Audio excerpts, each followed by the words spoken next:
Phoenix stumbled upon a winged creature, easily mistaken for a fairy. However, its true identity would soon be revealed. As Phoenix freed the small creature imprisoned on the isle, she let out a cry, which meant, "Great hero, I am but a piece of Nike, the goddess of victory. Please free the others, so I may return to my full glory."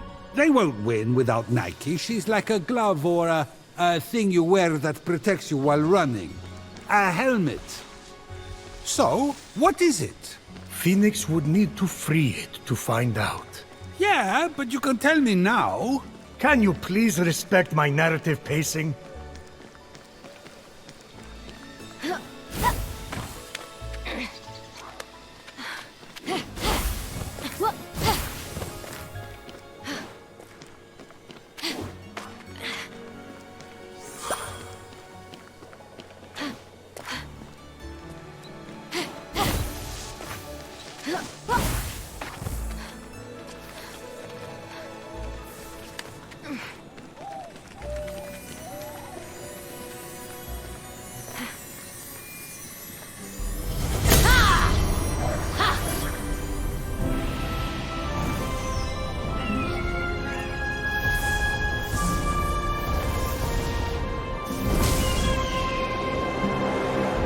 What was that?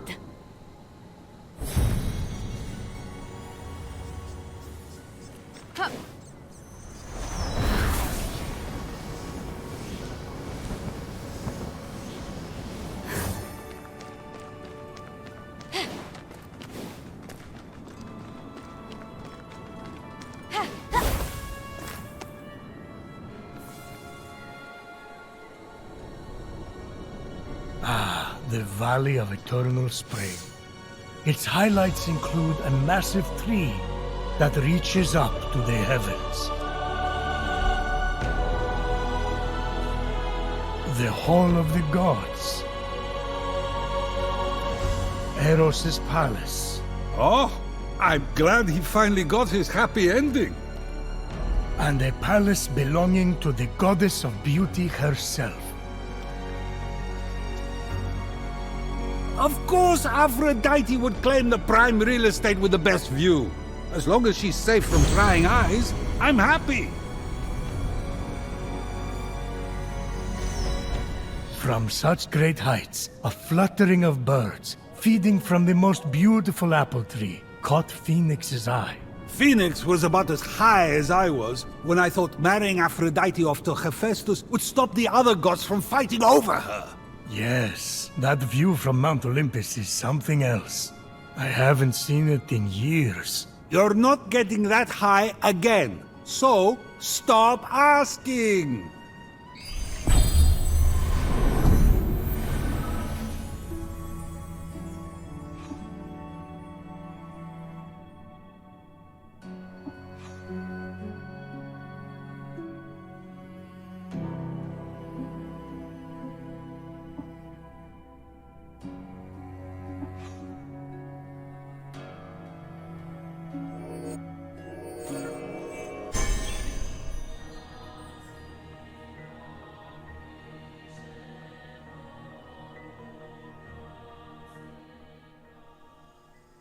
Sure is quiet. That's not the worst, I guess. Hephaestus whining, Athena...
And be sure to tell all your fellow creatures that I am here to serve them. Fresh up available. And then, I could move, I deliver. Same day, guarantee.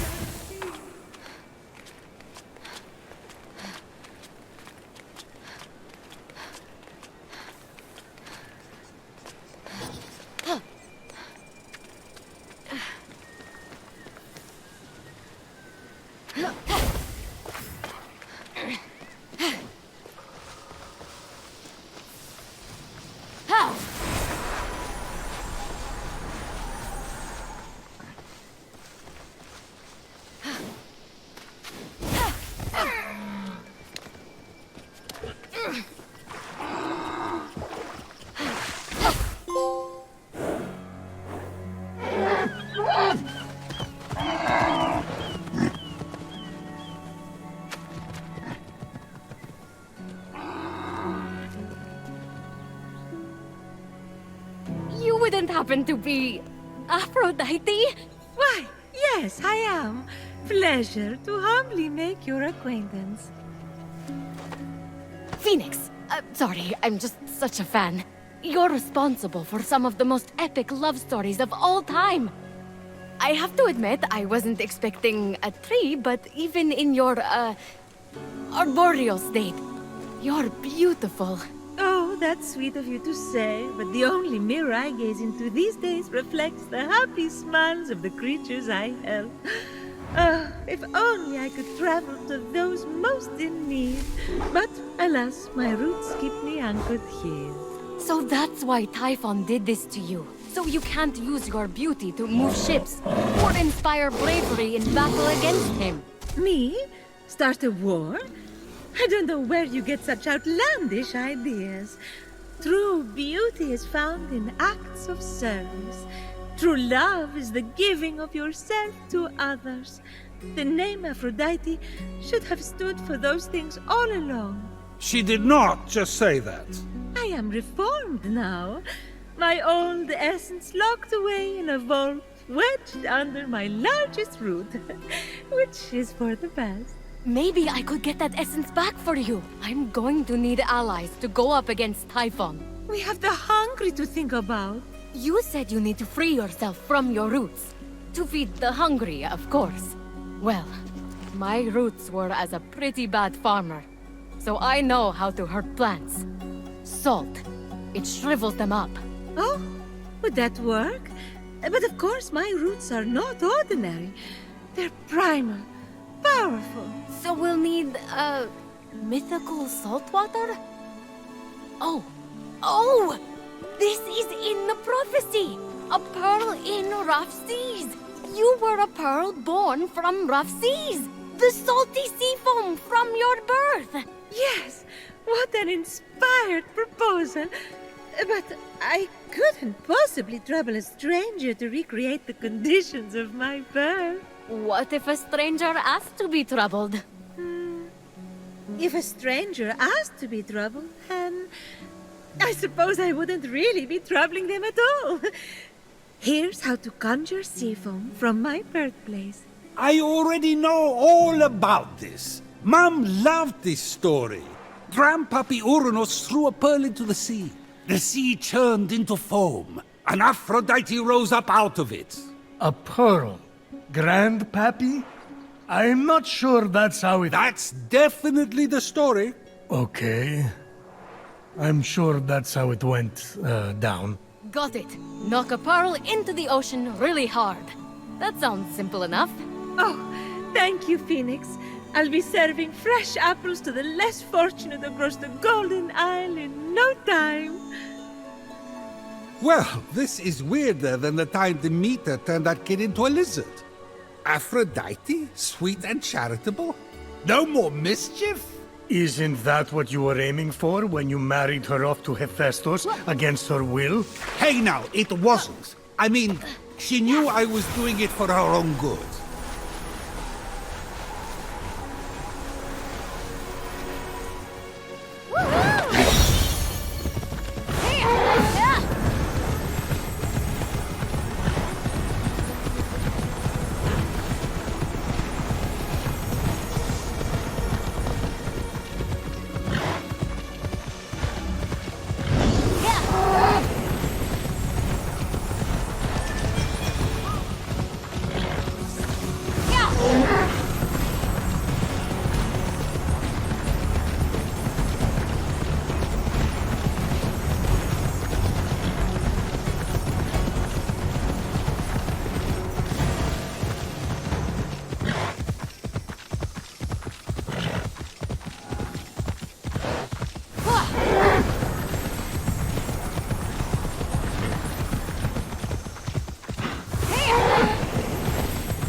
Grandpappy Uranus locked all the Cyclopes away with the other Titans, huh?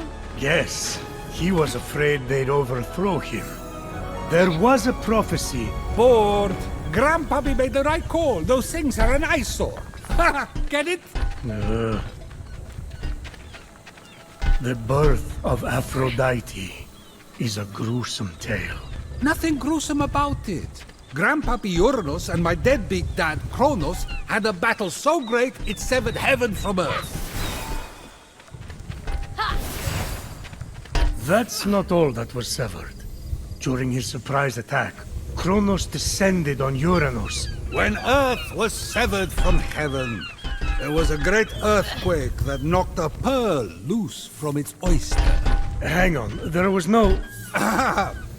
The pearl flew from its oyster on land, and Uranus caught it and flung it out to sea with such a force that it caused the frothy foam to bubble.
From the sea foam, Aphrodite rose, full grown, beautiful as that same pearl. I can't take this anymore.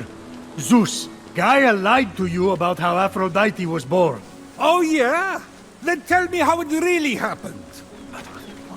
And Kronos, they fought. You can't be serious. And fell into the sea. That's... Because Kronos cut off his... You're sick, Prometheus! Do not talk to me! With the sea foam secure, Phoenix resolved to return to Aphrodite with the key to her freedom and the vault.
found you, sweet creature. Do you have the sea foam? Right here. Oh, aren't you good? Please, take my blessing for all your hard work.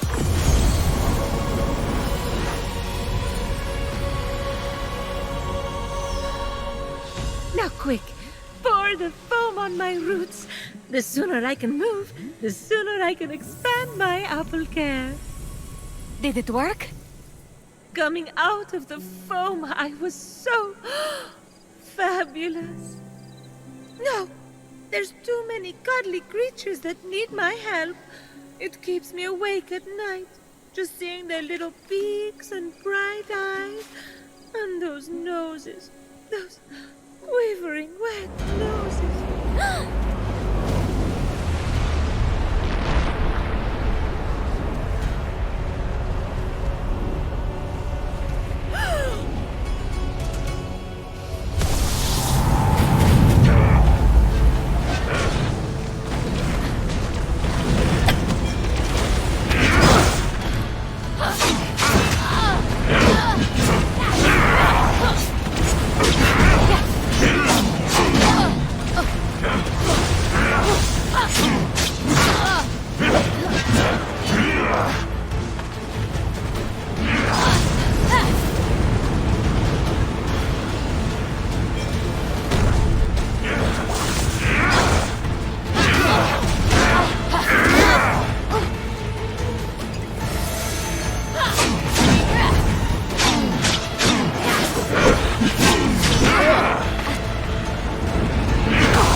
Typhoon must not like you.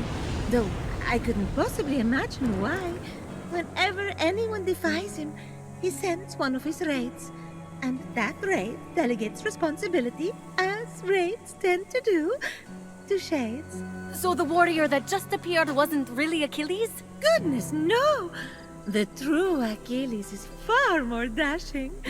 Oh, you're telling me. He's hiding in a lair nearby. Until he's defeated, his shades will reappear on this part of the island. Is there ever any good news? Well, the sea foam worked and I'm able to move my roots. One of them was actually blocking Achilles' lair. I can't help but the other three rays, though, Heracles, Atalanta, and Odysseus. Oh, you know what they say? Bad things come in fours. No one says that. No one says that. Tough crowd. What about the root blocking your essence? It's just that some people I care about have been turned into stone. So I'm quite keen to... Nope. No. For some reason, that root is still firmly in place. Thank you for your concern. But what matters is I can start delivering apples. All the animals will be fed in no time. Let's get to it. Thank you kindly for all your help. Many happy returns. But That was strange. I can't keep standing idly by. Sorry, I mean busily preparing anymore. You have to bring Aphrodite back to her beautiful, snarky self before I go crazy. By the gods, where did you come from? Behind you? Does it matter? Don't worry about me. Focus on finding another way to shrivel that root. So what? Saltier, more mythical water? Actually, wait.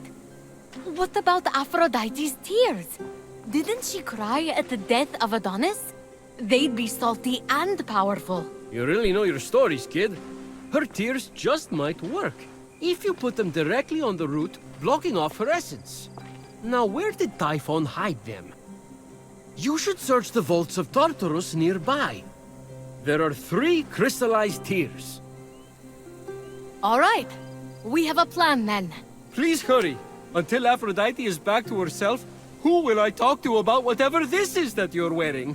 What's wrong with what I'm wearing? And he's gone.